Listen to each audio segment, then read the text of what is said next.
I'm Magical Mystic, so this is time number 2. The last one just continued to get caught with this whole low connection thing. So, this is me. I'm back. M. Rain, your Magical Mystic.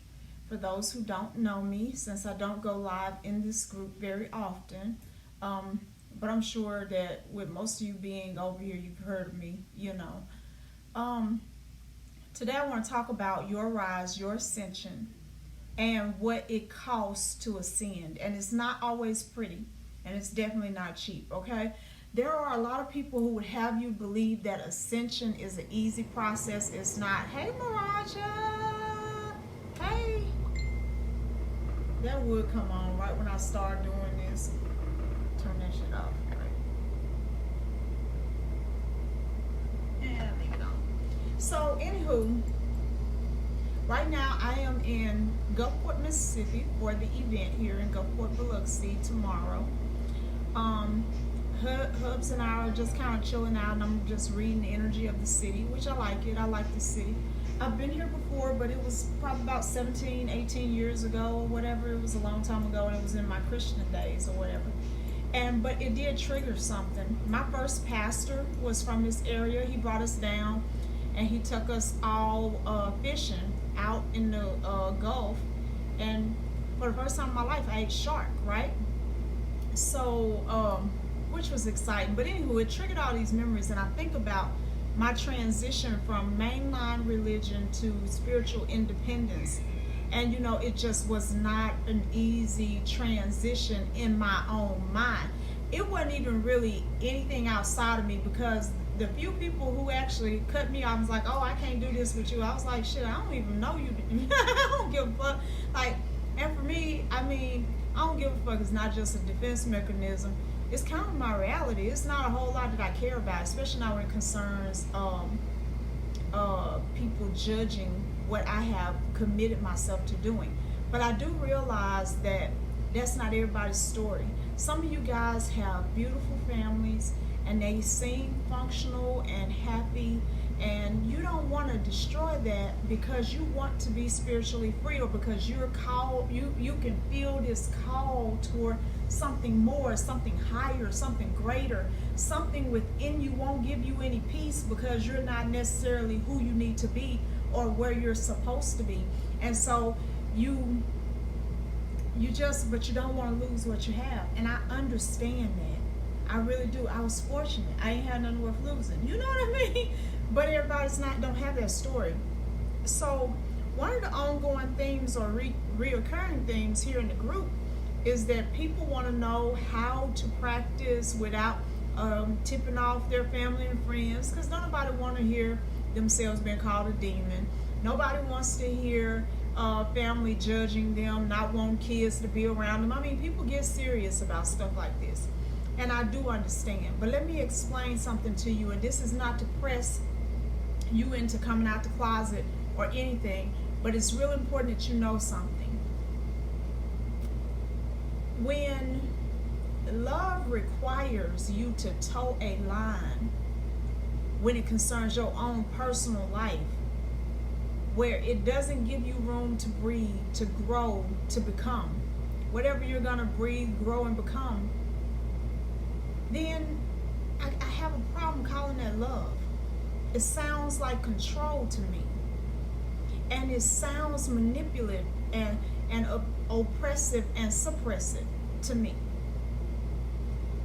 And a lot of us have done that to other people, and a lot of us have people that do that to us, not just in the area of spirituality, but even in our personal lives. It's like, if you're not going to do it my way, then I'm not fucking with you.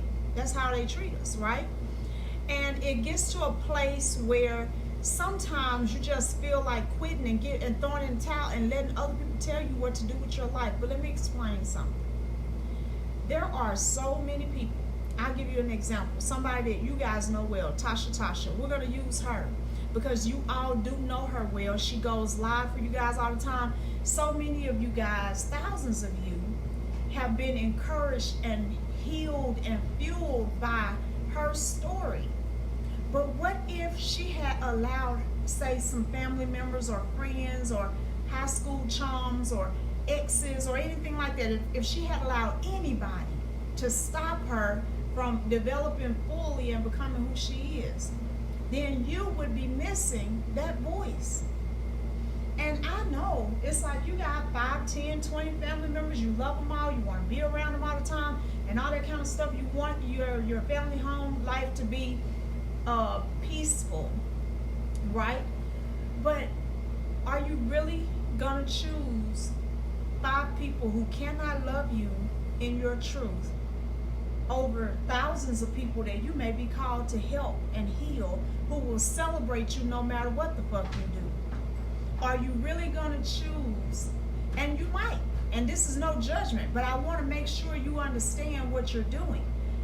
Are you going to choose someone who says, I love you to death as long as you don't burn no candle? Are you going to choose that person over someone and someone's all around the world who are dying inside waiting to hear this unique sound that their answer to unlock it, it needs that unique sound so that they can be free? People who will love you, hold you up highly and esteem you highly, respect you regardless. People who are going to pay you for your services. People who will support your children without even knowing about it. When my son got in trouble, it was crazy to me how many people just rushed right to his aid. All of my apprentices, tons of my clients. I mean, I had one client like, do you need money? Do you need, how much is it to get them out? Because if you need money, I will send it right now. It's like, no, we got it. But they didn't know my son. They only knew me.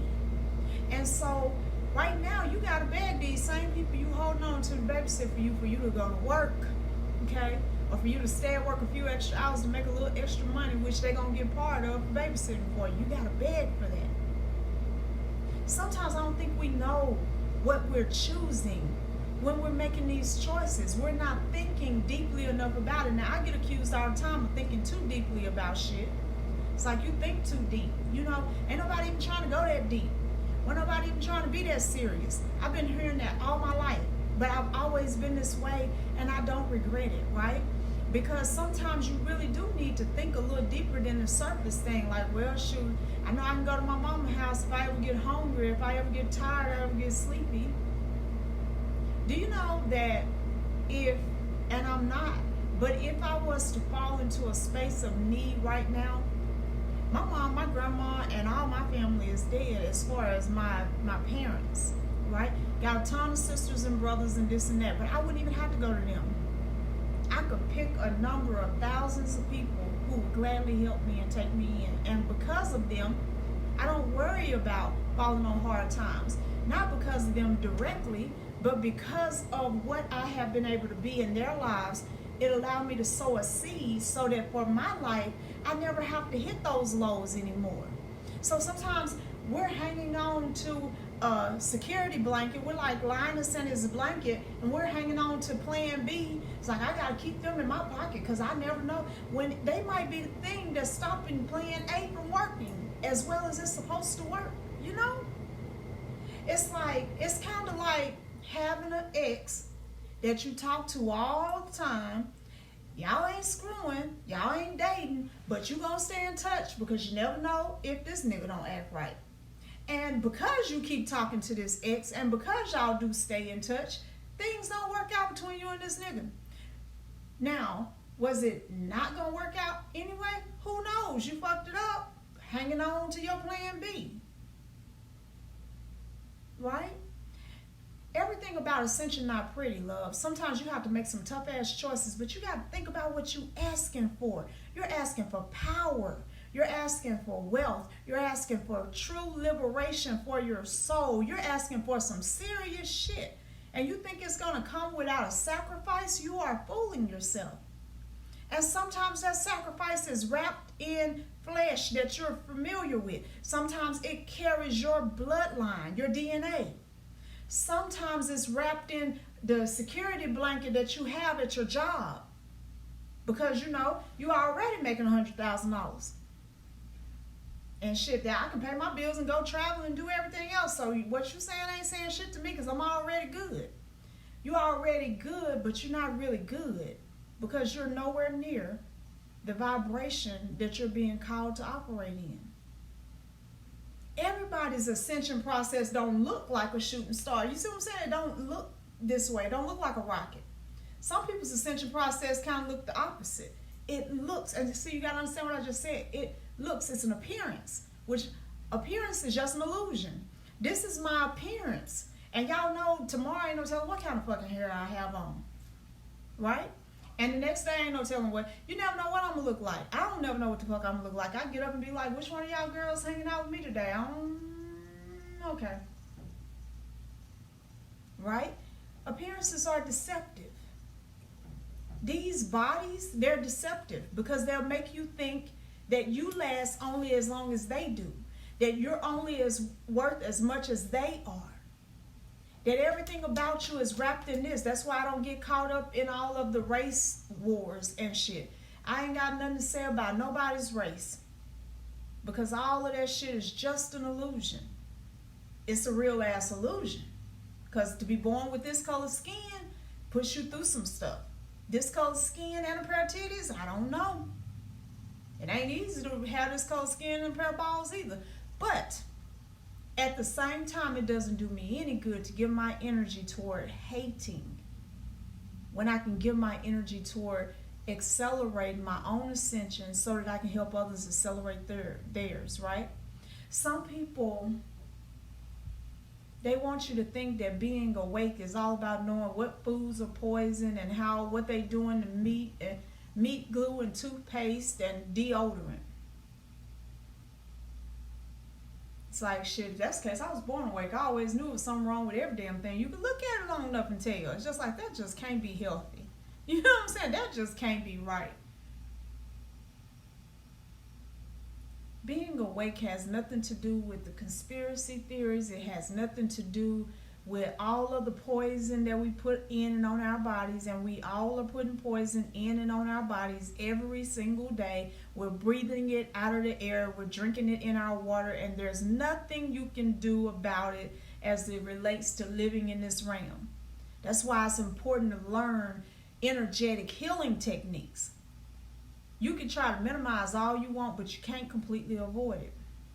And it's a lot of people right now, they got into it trying to make their life, improve their life, and now they're jumping leg to toe, leg to toe, leg to toe, trying to keep up with all of what it's supposed to mean to be awake, you know, because they're still letting other people define it for them. I don't want to be awake. I want to be liberated. It's a totally different thing, right? And that's what I set out for, and that's what I live now. And it wasn't all pretty, my loves. And it's not going to always be pretty. Sometimes you end up in divorce court. Sometimes you end up laying in the bed alone crying. Sometimes you end up, you know, on the telephone trying to figure out how you're going to get bail for one of these kids or one of these family members of yours. Sometimes you end up living in a state or a city where you've never been with people you don't even know, because that's just where you were guided to be. Sometimes you end up celibate for some months or some years. And sometimes you end up discovering that, you know, you don't really like what you thought you liked. You like something totally different. Sometimes you end up discovering that what you went to college for 4 years, 8 years, 10 years, I ain't got it. I mean, it's the thing that's making you the most miserable. You've been trying to figure out, why am I depressed and I got a successful practice? It's like, because that practice is draining the life out of you, because that ain't what you want to do. That was what mama and them said you should do, and that's what you did. And you're good at it. But you're also miserable with it. It is nothing better than learning who you are. Learning truly who you are. And then giving yourself permission to not judge it. It's enough people in this world that's going to judge everything about you. Look how she wear her hair. Look how he walking. Girl, you see he flipped his wrist. Oh shit, he gay. Like, she done shaved off all her hair. She like, you know how they do. That's people for you. Is there a crystal around her neck? That bitch done turned into a witch. She a witch. I always knew she was a witch. You know she was fucking everybody in the church. I'm just glad she ain't in the church fucking people husbands, cause girl, you know, that's people. Y'all know I ain't lying, because some of you done been them people. Okay, let's just keep it real. It's the reality of it. So why would you jump into a place where you become one of those people in your own life and destroy any chance you have of truly being happy? There is nobody in the world right now that can permanently take my happiness. They might can shake me a little bit. But I've really learned that if I want to be happy, all I have to do is choose it. And if I don't want to be happy, nobody can make me happy. Y'all know how they do. Man, when I was a preacher, y'all, for 18 years. And Rosika, I'm going to tell you something. It was funny. I'll never forget. And when I first started going to church, I was just so happy to get there. I wore what I had, right? And I suppose I could have had a little more tact. Most of my skirts came, you know, mid-thigh. I wasn't half as thick as I am now. I was like size 7 and 8 or whatever. And I was like, I would go to church and just feel good about being at church and wave at everybody. You know, in my mind, I really was believing this shit. Like, everybody's so friendly here. Everybody's so innocent here. Everybody's so accepting and loving here and stuff. And then I remember the first time I walked up and caught somebody talking about me. Well, I was coming down the hall and they was in this other little room and they was talking about how I was dressed. It was a Bible study, and I looked down, and y'all might not believe this, but you know, I did have on some shorts, and I looked down, and for the first time in my life, I was totally ashamed of myself. I felt horrible, and I was angry because I ain't never let a bitch talk about me and me catch them and me not check their ass, but I couldn't just do that, and then I just felt just ashamed of myself. And I started, because I didn't confront it, I just started shrinking and shrinking and shrinking for a long time. I went through months of this in this church. It's like I felt awkward all the time, like I was being watched and judged after that. And of course I was. And so finally one of the girls said, I'm going to take you shopping, which I thought was such a beautiful thing. It was this other minister. She took me shopping and she bought me this pretty suit, and I just loved it, loved it, loved it. And then I ended up hearing about what her motivation was. She didn't want her husband looking at my butt. And you know, that ruined it for me. You know, I felt like she was trying to help me learn how to fit into the church culture or whatever, because I didn't grow up in it really. And I had, you know, I'm a Scorpio Aries. It's only so long that the humility gonna last, and then after a while, fucking come out. It's just it's the symptom. It's the Aries, Mars, Scorpio symptom. So one day I was just like, fuck these bitches. I don't give a fuck, because they ain't doing nothing no better than me. I mean, you know, they all doing their stuff, and sure enough, she had a husband that she was worried about looking at me, but she was sleeping with another one of the preachers. And this one over here had a husband. She was sleeping with the same preacher, and they mad at me because the preacher was staring at me. Of course he gonna stare at me. I'm the only one he ain't fucked yet. You know what I'm saying? It's just kind of life. And I realized, like, this shit is just like the streets. This is wild to me. And a lot of you letting people like that judge you. I'm gonna tell you, I was standing talking to some preachers. I had went to this little restaurant a long time ago. Where all the preachers and stuff gather out the church and everything. And I was sitting there with my friend, and he said, I want to introduce, he was Baptist. Of course, I was apostolic at that time.